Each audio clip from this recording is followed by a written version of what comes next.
Aujourd'hui, nous sommes remplis de faux prophètes. De faux prophètes, chers amis.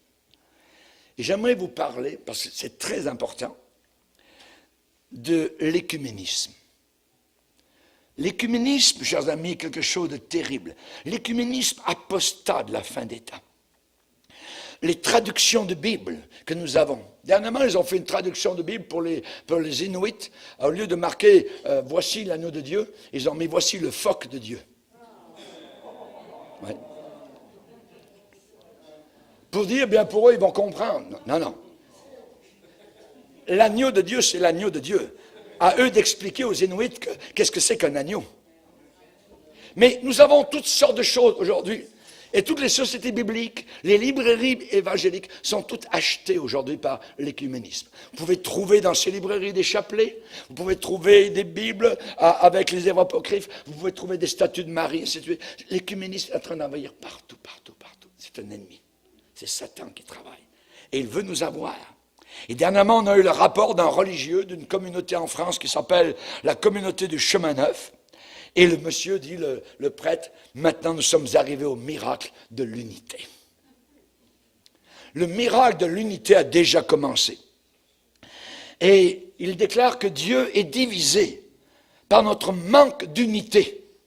Attends, il va montrer comment la Fédération luthérienne mondiale, les méthodistes, ont déjà signé leur retour vers Rome. Imaginez. Donc on montre actuellement l'abdication, le renversement de la réforme de Luther, de Calvin, de Jean Hus, de Wycliffe, de Savonarola, de John Knox. Voyez. Actuellement, ce curé déclare qu'il y a un rapprochement entre les pentecôtistes et les catholiques. Il dit avant, il y avait de la difficulté, mais maintenant, on est arrivé à une communauté. Nous sommes catholiques, nous avons 1,3 milliard d'adeptes, nous avons, les pentecôtistes, 750 millions. La bonne nouvelle, je cite ce qu'il déclare, la bonne nouvelle, c'est qu'avec plus de 2 milliards d'accords, évidemment, nous allons peser maintenant dans la balance. Et il montre comment Hillsong, ce groupe australien qui chante partout, chante à Saint-Pierre de Rome. Et comment, quand on sait que Hillsong accepte les chanteurs homosexuels, vous avez évidemment le panier aux roses, voyez.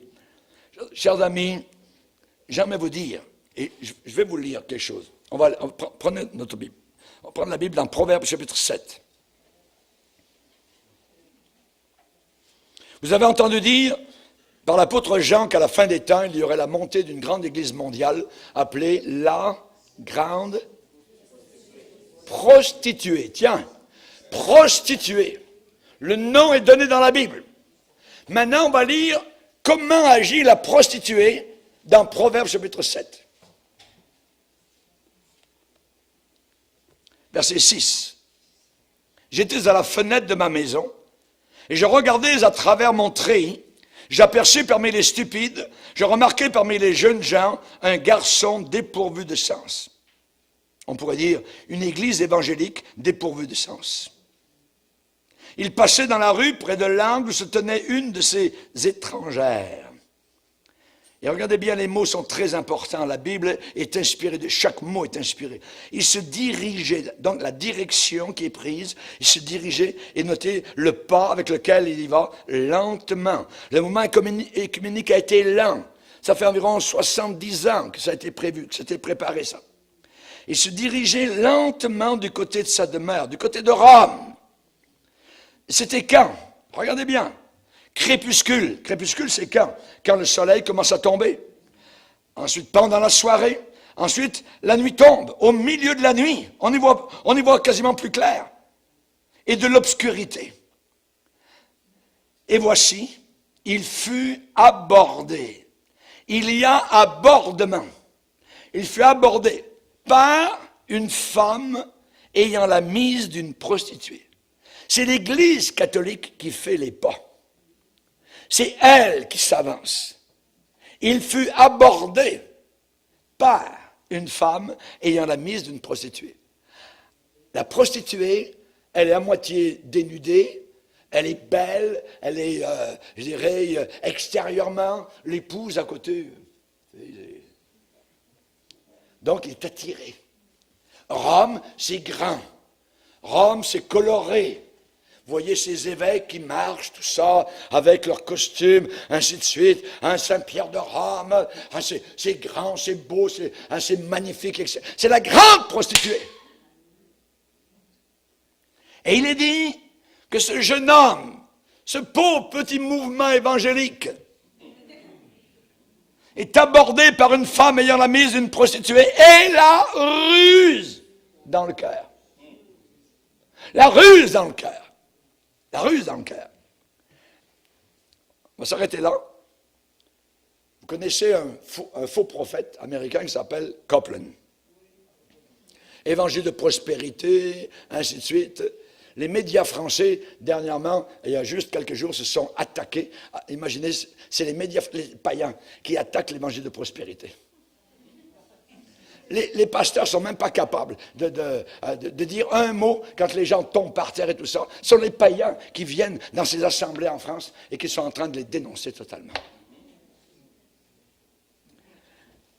Copeland fait partie. Avec sa femme Gloria, c'est un franc-maçon. Il est déguisé en ministre de Christ, pentecôtiste supposément, évangile de prospérité. Et dans la réunion où il y a des centaines, je dirais, de supposés hommes de Dieu dans la réunion de Copeland, soudain arrive sur le podium un jeune homme qui est un pasteur épiscopalien qui s'appelle Tony Palmer. Le 21 janvier 2014, il déclare à tous ces gens qui sont là, la réforme de Luther est finie, c'est passé. C'est un jeune homme qui est dans la trentaine à peu près, je ne sais pas exactement, ouais. Et il déclare qu'il est prophète et qu'il arrive avec un message de Dieu, selon Malachie chapitre 4, qu'à la fin des temps, Dieu enverra des prophètes qui ramèneront donc les choses ensemble, les désunions seront maintenant donc finies et ramènera. Et il déclare, lui, ce pasteur épiscopalien, qu'il est revêtu du Saint-Esprit pour amener les non-catholiques avec les catholiques. Il déclare qu'il est un envoyé du pape. Et que le pape était son ami quand le pape n'était pas encore pape et que ce pape était en Amérique du Sud, il se voyait régulièrement, il se parlait. Et le jour où le pape a été élu, eh bien, Palmer a dit, je ne le verrai plus jamais maintenant, il est pape, il est à Rome. Et un beau jour, il a reçu un téléphone du pape. Et il l'a invité à venir à Rome. Et comme ce sont deux amis, ils ont fait une vidéo pour la grande conférence donc chez Copeland, en Floride. Et le pape, on le voit, donc le vidéo parle. Palmer dit, regardez, je suis un envoyé du pape, on va passer le vidéo. Et dessus, le pape donc est à Rome et il dit, je m'ennuie de mes frères séparés. Je suis comme Joseph dans l'Ancien Testament qui s'ennuyait de ses frères. Tout ça. Bla, bla, bla, bla, bla. Réaction chez Copeland à la fin du vidéo. Tous les gens applaudissent, se lèvent. Alléluia, c'est merveilleux, c'est glorieux, tout ça. Ils avalent, évidemment, le verre, l'hameçon et la ligne. Quelques semaines plus tard, ce jeune prophète, Palmer, meurt d'un accident à Londres, de moto. Et il est enterré. N'oubliez pas qu'il vient de déclarer que la réforme est finie. L'écuménisme, c'est la montée de la grande prostituée. La Bible dit que c'est une femme décrite dans l'Apocalypse, pleine, remplie de noms de blasphème. N'oubliez pas que l'Église catholique est la seule qui crée Dieu à la messe. Voici l'agneau de Dieu. Voici, c'est Dieu. Par la transsubstantiation, la magie catholique, ça devient Dieu. Imaginez. Maintenant, qui est retourné à Rome? Les méthodistes ont signé le même accord, les anglicans, les évangéliques, les orthodoxes. Et donc, ce prêtre de la communauté du chemin neuf en France déclare, il faut que la prière de Jésus, Jean chapitre 17, pour l'unité soit exaucée. Et il va dire que Jésus est mort sur la croix pour l'unité visible du corps de Christ, l'Église. C'est la grande prostituée. Le jeune homme s'en vient, viens-t'en par ici. À Rome, viens signer, voyez. Ça dit un peu plus loin, regardez, c'est intéressant parce que la prostituée et la grande prostituée ont beaucoup de similarités. Proverbe 7, il est dit, verset 13, elle le saisit et l'embrassa. Saviez-vous que Billy Graham n'allait nulle part quand il faisait ses grandes missions d'évangélisation sans que l'Église catholique soit là? Toujours avec l'approbation de l'Église catholique. Et à la fin, lors de la prédication, quand les gens viennent donner leur cœur au Seigneur, Billy Graham disait « Retournez dans vos églises ». Parce qu'ils l'ont vu au début de son ministère comme une menace. Et un jour, qu'est-ce qu'on a vu? Elle le saisit et l'embrassa. Le pape de l'époque a pris Billy Graham par sa cravate et lui a dit « Frère, nous sommes frères ». Et Billy Graham a dit « Oh, j'ai été bouleversé ». Et à partir de là, il a déclaré que le pape était la conscience mondiale des chrétiens. Et il y a quelques années, il a déclaré que tous les musulmans étaient sauvés, même s'ils ne connaissaient pas Jésus-Christ. C'est un blasphème. C'est un traître à l'évangile et à l'évangélisation. Il est dit, elle le saisit et l'embrassa. Et d'un air effronté lui dit, je devais un sacrifice d'action de grâce. C'est une prostituée et elle emploie un langage religieux. J'aime Dieu. Comme toi et moi, allons dans le même lit. Regardez ce qui est dit ici, verset 21. En plus, verset 19, elle lui dit, mon mari n'est pas à la maison. C'est vrai. Mon mari n'est pas à la maison. Jésus n'est pas dans l'Église catholique romaine. Il n'est pas là. Mais il est là où il épouse, pas la prostituée. Il est dit au verset 21, elle le séduisit à force de paroles, des rencontres écuméniques, rencontres mondiales. Il y a eu une grande rencontre à l'époque avec Billy Graham, ils s'en sont servis, je dirais, au coton, à Amsterdam, dans les années 80. Et là, c'était supposément pour aider, et Billy Graham, son organisation, a payé le voyage, tous les frais de milliers de pasteurs de 4 coins de la terre pour venir d'Afrique, d'Asie, tout ça, à Amsterdam. Et là, supposément, recevoir de l'enseignement, comment évangéliser. Mais au travers de ces moments-là, il y a un évêque catholique qui s'est présenté et qui a parlé à tous ces pasteurs. Et qui leur a dit, nous sommes frères, nous sommes ensemble, nous faisons le même travail. Ici aux États-Unis, il y avait dans une ferme un vieux monsieur et son épouse qui étaient à la retraite, qui ont vendu quelques vaches pour faire le voyage, aller à Amsterdam, et devant l'entrée du lieu de conférence, mettre une grande bannière, n'écoutez plus Billy Graham, c'est un écuménique. Et ils l'ont mis. Alors que tous les pasteurs étaient en train d'entrer. Moi je dis, bravo. Bravo à ce monsieur et à cette dame qui ont vendu leurs vaches pour aller là-bas mettre une bannière, au moins avertir. La grande prostituée, elle le séduisit à force de paroles, elle l'entraîna par ses lèvres doucereuses. Résultat, verset 22, il se mit tout à coup à la suivre. Oublie Luther, oublie la Réforme, alors que l'Église catholique n'a pas changé d'un iota au travers des siècles.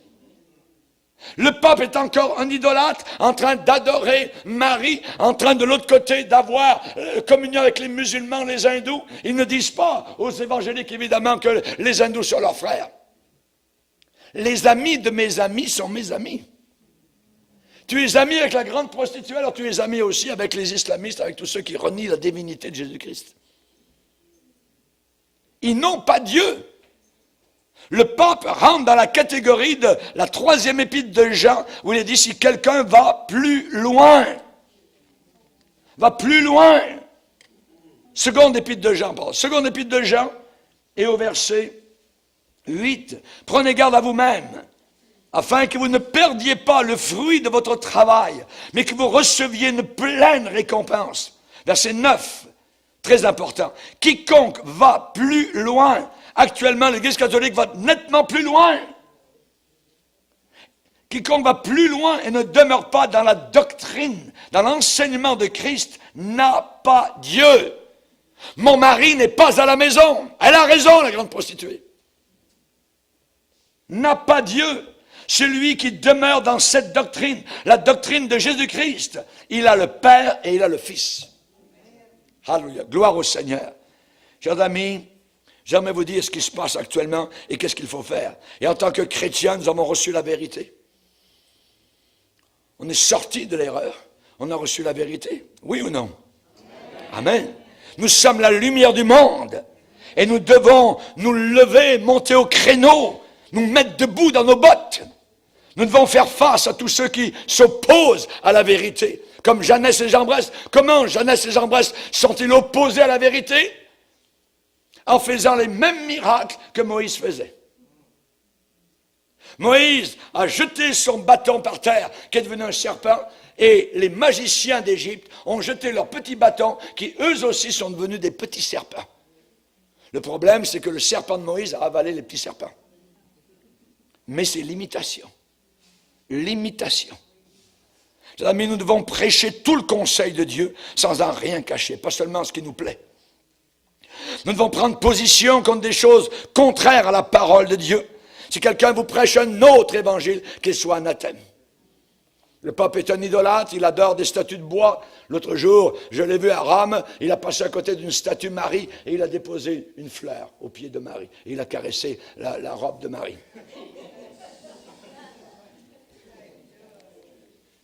Quand le Fils de l'homme reviendra, trouvera-t-il la foi sur la terre? Trouvera-t-il la foi? Deux personnes marchent-elles ensemble sans être en accord? Amos chapitre 3, verset 3. Nous ne pouvons pas marcher, nous ne pouvons pas adorer, nous ne pouvons pas évangéliser avec quelqu'un ou avec un organisme qui enseigne un autre évangile. Parce que tôt ou tard, quelqu'un devra faire un compromis. Et ce n'est pas le côté faussé qui en fera. Ce n'est pas le côté tordu, le côté déjà dilué qui va se compromettre. Non, c'est le bon côté. Dieu est esprit et doit être adoré en esprit et en vérité. Et je citerai ce qu'a dit un jour un professeur, le professeur Paul Edokimov. Il a dit, catholiques, protestants, orthodoxes, nous sommes tous groupés autour de la Bible. C'est la Bible fermée qui nous unit. Dès que nous ouvrons les pages de la Bible, c'est la Bible ouverte qui nous désunit. Alléluia. Amen. C'est ce livre, amen, qui nous désunit, amen, qui nous désunit, qui nous détache de l'enfer, qui nous détache de l'erreur, amen. Si on ferme ce livre, oh, la Bible nous unit, oui. Aimez-vous les uns les autres. Il y avait des curés qui sont passés parmi la jeunesse, il y a environ 30-40 ans, qui allaient dans les lycées, les écoles, disaient « Faites l'amour, faites ensemble, hein, Dieu veut qu'on s'aime les uns les autres. » Vous voyez, Satan, il envoie, évidemment, donc ses envoyés pour essayer de détruire. Nous avons les résultats, je dirais, 50 ans plus tard, on ne veut plus rien savoir du mariage. Nous avons besoin d'un christianisme biblique. Nous avons besoin du Seigneur Jésus. Élie et Élisée, est-ce qu'ils sont allés féliciter les prêtres d'Astarté, de Baal, d'Agon, qui adoraient Moloch? L'apôtre Paul a-t-il accepté un jour un prix offert par les dirigeants? Billy Graham a reçu des centaines de milliers de dollars de la part des catholiques. C'est un homme qui a été acheté. Paul Colson, ceux qui connaissent, il a reçu un prix de 1 million de dollars pour la progression de la religion. Naboth, est-ce qu'on voit Naboth avec Akab se serrer ensemble et dire on est frères? Non, non. Akab avait dit, hey Naboth, donne-moi ta petite vigne qui est juste à côté de mon palais et moi je te donnerai quelque chose de mieux. Naboth a dit, je ne donnerai jamais l'héritage de mes pères. Il en est mort pour cela. Sommes-nous prêts à vivre, amen, pour voir la victoire totale et jusqu'à la fin du Seigneur Jésus-Christ, la vérité, amen.